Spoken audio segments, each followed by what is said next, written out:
Ngayong araw ay pupunta ako sa junkyard dito sa CPM para maghanap ng mga sirang sasakyan na pwede pang i-restore kaya naman meron akong nakita at agad ko itong binili. So what is up sa inyong lahat dyan mga kahamog at magandang umaga, tanghali, hapon or gabi dyan sa inyong lahat at panibagong araw ay panibagong trabaho na naman tayo. So ngayon ay pansin nyo naman na itong tow truck yung dala-dala ko ngayon kasi papunta ako sa junkyard dito sa CPM at para maghanap ng kotseng sira na pwede ko pang ma-restore. Medyo matagal-tagal na kasi akong hindi nakabalik or nakapunta doon sa junk shop pero sa pagkaalala ko mukhang hindi ko pa ata talaga nagagawang mag-restore ng sasakyan galing doon. Pero sa totoo ay nakapag-restore na talaga ako ng sasakyan pero hindi sa junkyard dito sa CPM 1 kundi doon sa CPM 2 at kung napanood or naalala nyo yung restoration ko sa sports car McLaren. So dito nga pala yung daanan papunta sa junk shop at kung napapansin nyo merong mga building pero doon sa kabila ay merong ding mga bahay pero dito lang ako dumaan kasi mas malapit dito.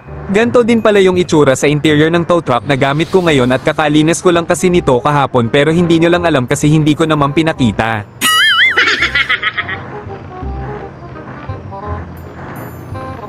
So andito na nga pala tayo na kung saan yung junk shop at mukhang wala namang bantay sa labas kaya ipapasok ko na lang din itong truck para hindi na ako mahirapan mamaya. So nakita nyo naman buti na lang merong tao sa loob at mukhang yun yung may-ari sa junk shop pero bago tayo makipag-usap sa may-ari dito ay syempre park muna natin ta ng maayos. Magandang araw nga pala sa'yo bossing.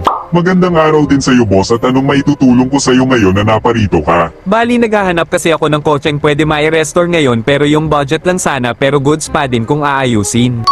Ganun ba bossing at kaya pala ganyan dala mong kotse ngayon? Yes boss, yan gagamitin ko mamaya pag meron akong nakitang swak na kotse. Sige boss, meron tayong dumating na 3 kotse ngayon dito pero hindi ko pa alam kung ano yung dalawa, kakadating pa lang kasi ngayon pero titignan ko pa mamaya kung anong model yung dalawa. Pero boss, magkano kaya ang aabutin na presyo kada lumang sasakyan mo dito bossing? Nakadepende yan lahat boss kung gaano nakaluma or sa kondisyon ng kotse kasi kung luma na talaga makakasulit ka at meron ding sports car dito pero medyo may kamahalan na yun bossing. Nakadepende na talaga yun lahat kung gaano kalaki yung budget mo pang bili sa kotse at di nakasali yung sa pagpapaayos boss. Sige boss, naiintindihan ko pero paano ko ba makikita yung 3 kotse na dumating ngayon? Kung nakita mo yung 2 lalaking nakatayo doon banda ay tauhan ko yun bossing at lapit ka lang sa kanila at sila na bahala sa'yo magpakita at mag-discuss sa'yo. Sige bossing, maraming salamat sa pagsabi.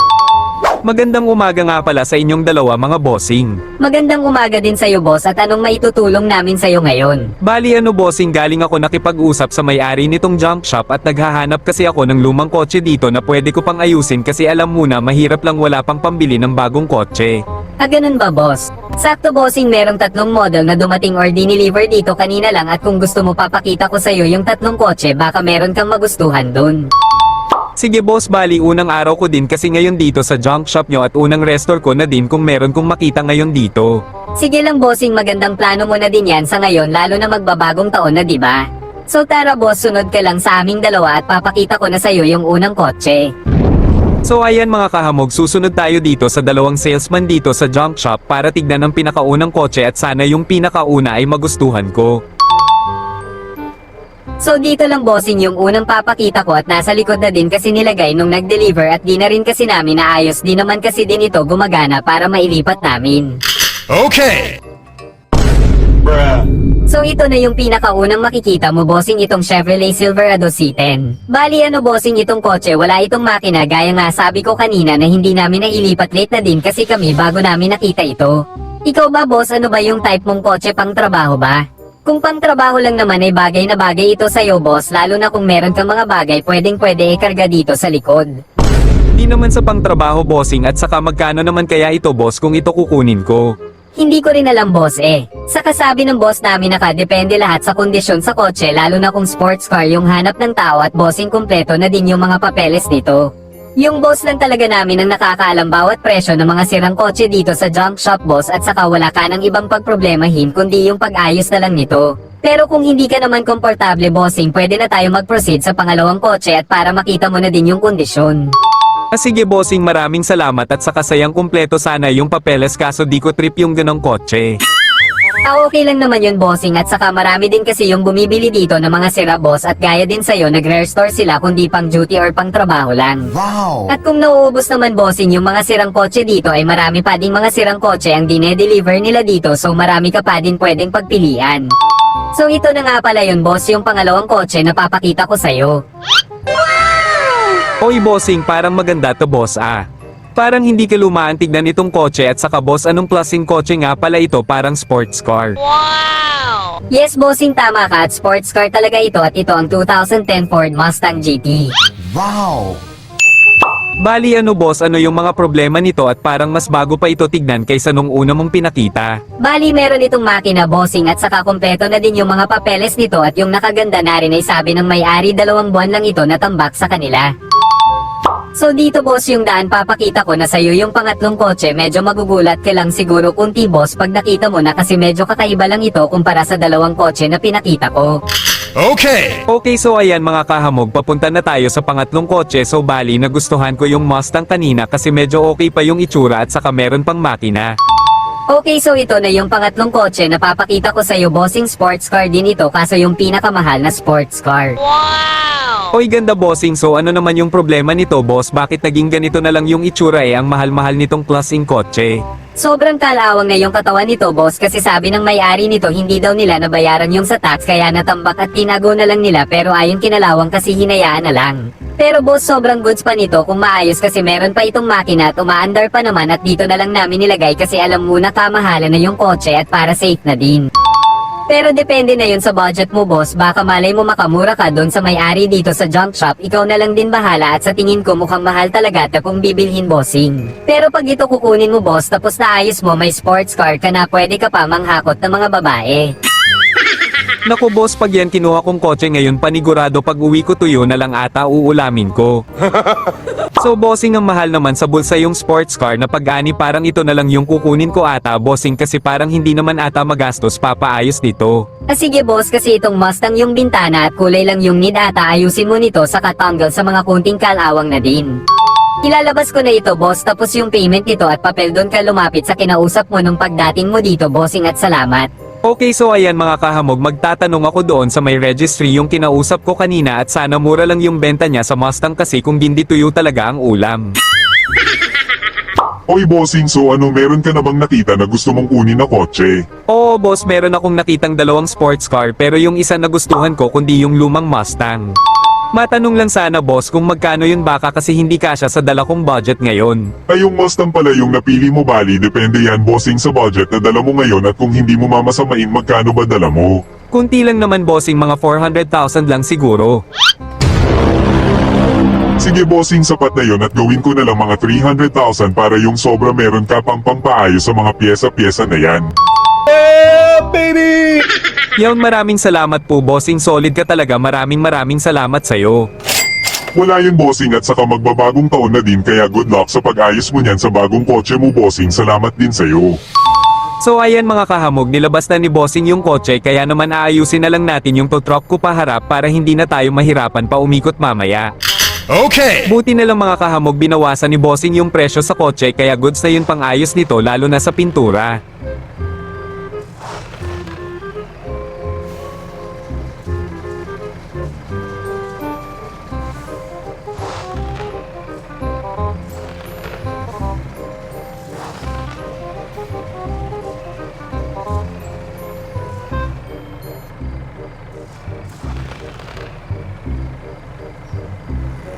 So meron ka na ba ang plano kung anong magiging itsura sa Mustang mo bossing or mga bibilhin mo mga pyesa dyan? Mukhang sa ngayon bossing parang wala pa akong naisip eh.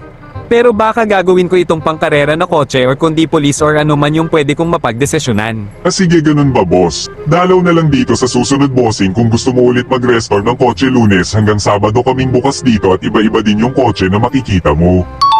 So ayan na bossing, nakarga na yung kotse mo at naayos na din yan. Maraming salamat sa pagdalaw mo dito boss, sa uulitin pagpaldo ka na ulit sa buhay. Sige mga bossing, mauuna na ako at para masimulan ko na din yung pagbabago sa kotse na to at maraming salamat sa pagsama kanina at hanggang sa muling pagkikita na lang mga boss. Sige bossing, mag-iingat ka sa biyahe mo, maraming salamat din. So ayan mga kahamog, palabas na tayo dito sa junk shop at bitbit na natin itong Ford Mustang na ire-restore ko ngayon. Bali pabalik tayo kanina na kung saan papunta tayo sa junk shop kundi doon sa City 1. So andito na tayo sa City 1 at dahil malayo pa yung garahe ay teleport na lang tayo. So ayan mga kahamog, andito na tayo sa mismong garahe ko at medyo nilinisan ko na lang din yung katawan nito kasi sobrang alikabok nung pagkuha ko sa junk shop.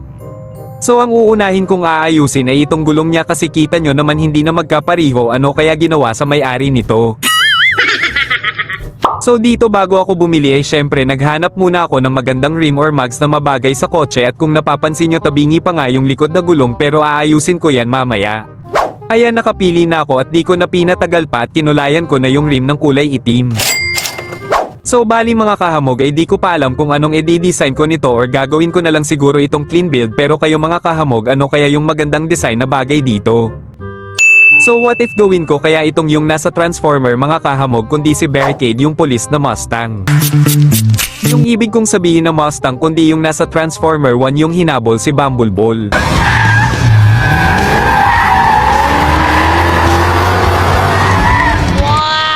Pero bago yun ay lilinisan ko muna yung natitirang dumi dito sa may bintana, pangit naman kung hahayaan ko na lang dyan na madumi. Ayan malinis na yung bintana at nilagyan ko na din yung siren sa itaas tapos syempre kukulayan natin yung kulay itim kasi nga gagayahin natin yung pulis na si Barricade. So ngayon papalitan natin yung siren dapat magkasing mukha nung gamit niya tapos ngayon naman ay magsisimula na tayo mag-design pero uunahin natin syempre yung madali lang. Let's go!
Ayan so natapos ko na yung pinakadali lang gawin na design tapos ngayon lalagyan ko muna ito ng police barrier para maganda na tignan.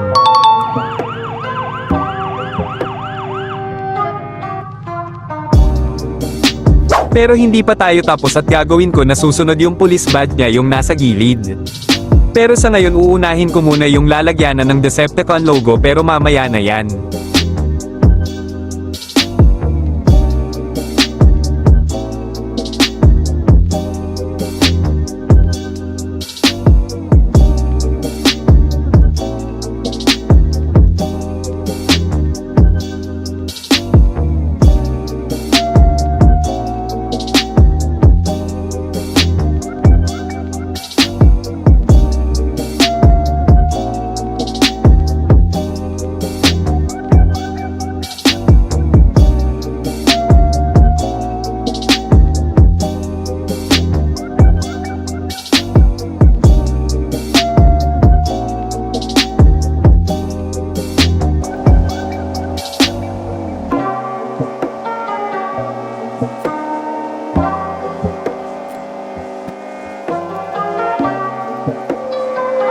Ayan so sa itaas muna natin yan ilalagay kasi gagawin pa natin yung pinaka-last yung Decepticon logo niya. So ngayon gagamit muna ako ng pinagbabawal na technique kundi yung floating apps na yan at gagamitin ko lang kasi ito dahil may lakad kasi ako mamaya kaya nagmamadali ako.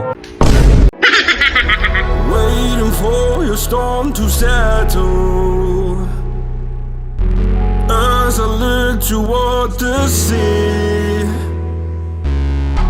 Lost in your eyes like the water. As the tide it consumes me. You would never save me if my walls came down. Head is underwater, you would let me drown. Watching as I suffocate. Darling, pull the trigger, honey, steal my crown. Choke me till I black out, put your hands around. Cut out my heart, I'm guilty. Worship me, worship me. I control the air you breathe. Worship me. My forgiveness set you free. Worship me. I control the air you breathe. So ayan, naayos ko na lahat, pati yung mga mali-mali ko kanina at di ko na lang pinakita sa inyo.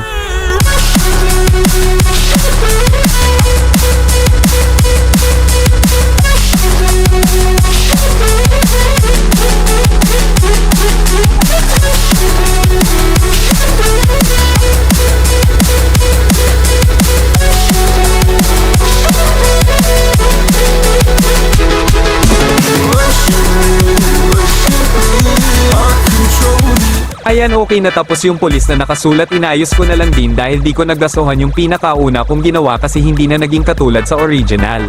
So yun lang muna siguro sa araw na to mga kahamog, at kung gusto nyo sumali sa mga car meet at event or roleplay ko ay direct message nyo lang ako sa official Facebook ko. So yun lang mga kahamog, at maraming salamat sa mga nanonood at hanggang sa muling pagkikita, paalam. Drop in the money pop shop for a lemon and baby gon' smell blood tread every minute road wave when the people no feel when I hit it every time I see a beat I hit it to the cannon and nobody give a fuck about the rules eat it get a plums I'm a two I'm a cool but me young is no boo when I'm spending they scared I didn't fuck again civilian you want nothing but my name man I don't give a fuck about a motherfucking hoe I'm a Buddha we the sticking hate your motherfucking dough Boys and girls, you're doing alright. We wanna